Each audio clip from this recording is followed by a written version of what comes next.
I-discuss muna natin ang current situation para malaman natin kung para sa ibang reading o hindi. Dito ang side mo at dito naman ang side ng other person. Pero ang kwento dito halos lahat ay sa kanila. Okay? So sa'yo,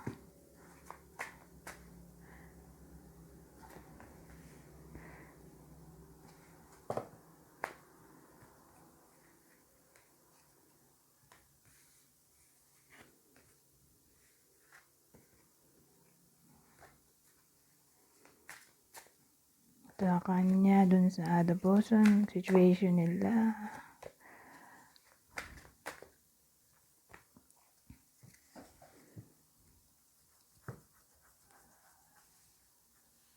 Ayusin ko lang sandali. Kasi gagawin ko tong thumbnail.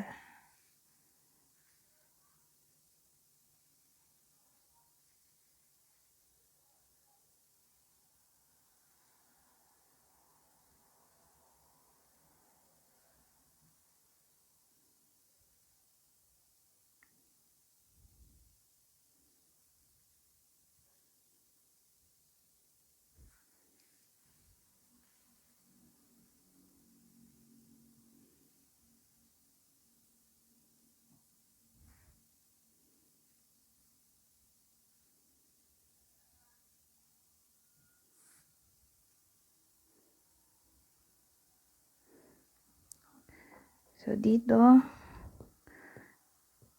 current situation nyo,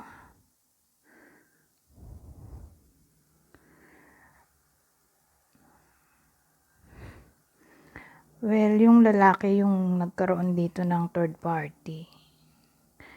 At nandito ka, hinihintay mo pa rin siya na magbalik sa buhay mo. So, babae ang bida dito. Actually, yung lalaki dito, hindi na nakikipag-usap. So, again, ang bida dito, babae. So, pwedeng ikaw, babae ka. Pero kung lalaki ka, mag-resonate lang sa'yo to kung i-embody mo ang feminine energy in a way na alam mo sa sarili mo na under ka lang niya. So, dito, sa current situation nila, the Hanged, at ano to, 8 of Pentacles. Committed naman yung lalaki doon sa other woman o other person. Kumbaga, kahit minsan nagkakalabuan sila, ang dating committed pa rin yung lalaki dun sa other person niya. So, sa madaling salita, loyal siya dito sa other woman o other person.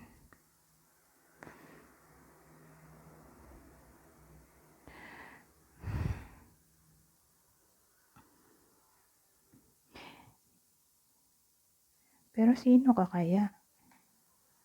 Ikaw ba yung orig?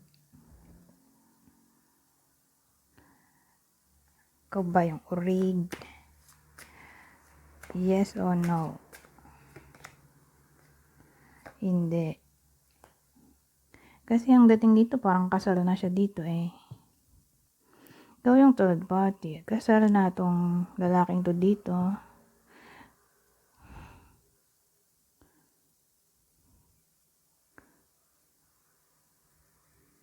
Malaki chance. O sabihin natin, matagal na sila nagsasama. So again, ikaw yung third party. O baka ikaw na yung ex.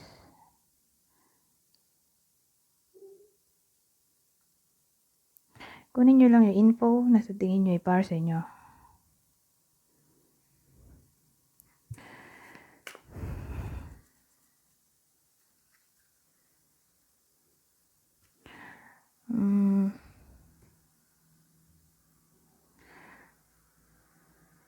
So, punta tayo sa current feelings ng other person o ng urig. Current feelings ng urig sa person mo.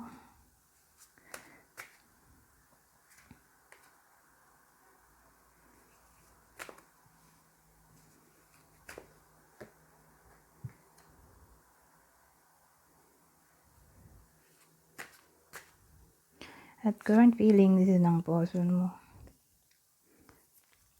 sa urig.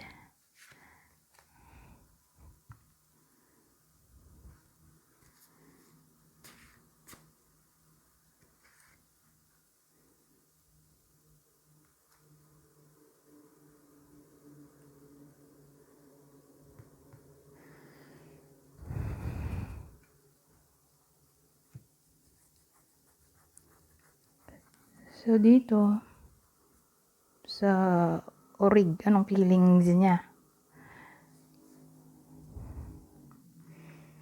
Feeling niya, kapag hindi sila magkasama, parang may sinisecret sa kanya yung puso niya.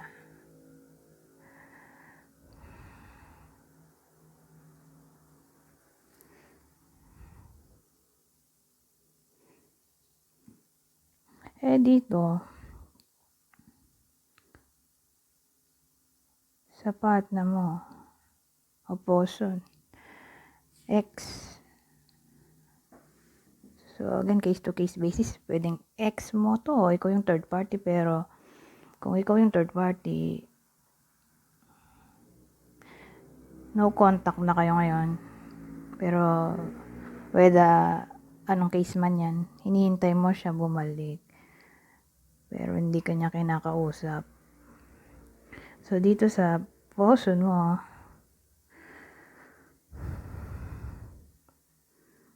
current feelings niya dito sa urig, o dito sa partner niya, nakasal sila. Yun nga, sometimes, nahirapan siya makisama sa urig. Pero kahit ganon, na minsan hindi sila magkasundo, hindi ibig sabihin na ilo-let go na niya to.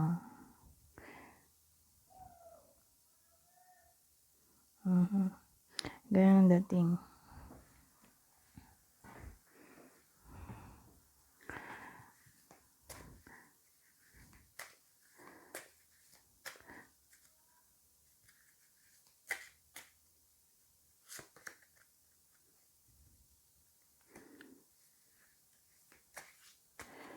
So, ito na ang advice sa'yo.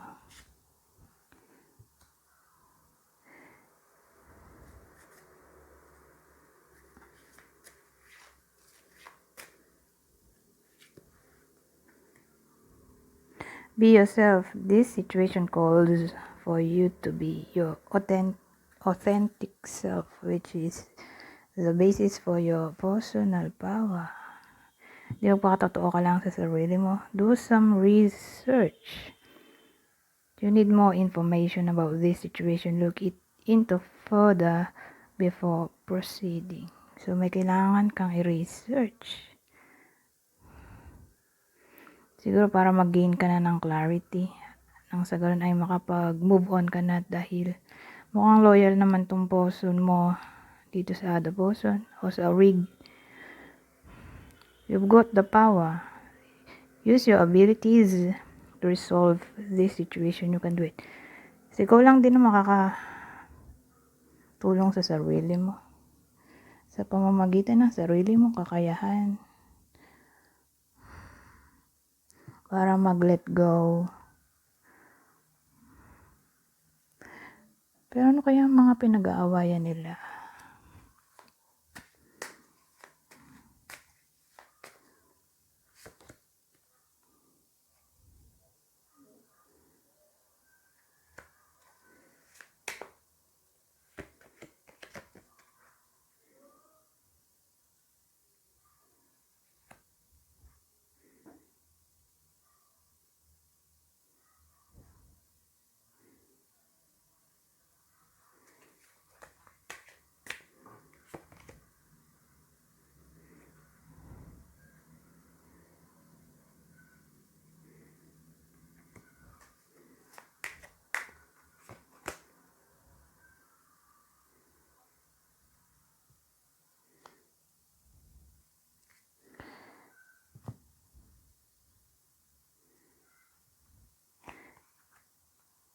So, ano yung mga pinag-aawayan nila dito? Nai-stress. Sino kaya? Nai-stress yung other woman. O itong other person o rig. Dito sa partner mo. Napaparanoid siya. Kasi napaparanoid o nagiging lonely. Kasi feeling niya hindi siya nag-e-effort sa connection nila.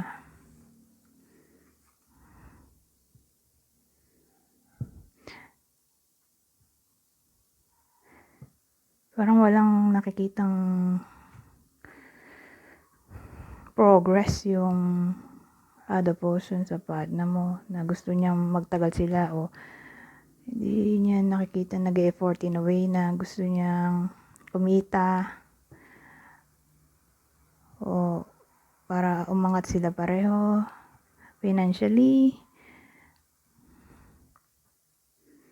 Feeling niya walang ambition o siguro magastos.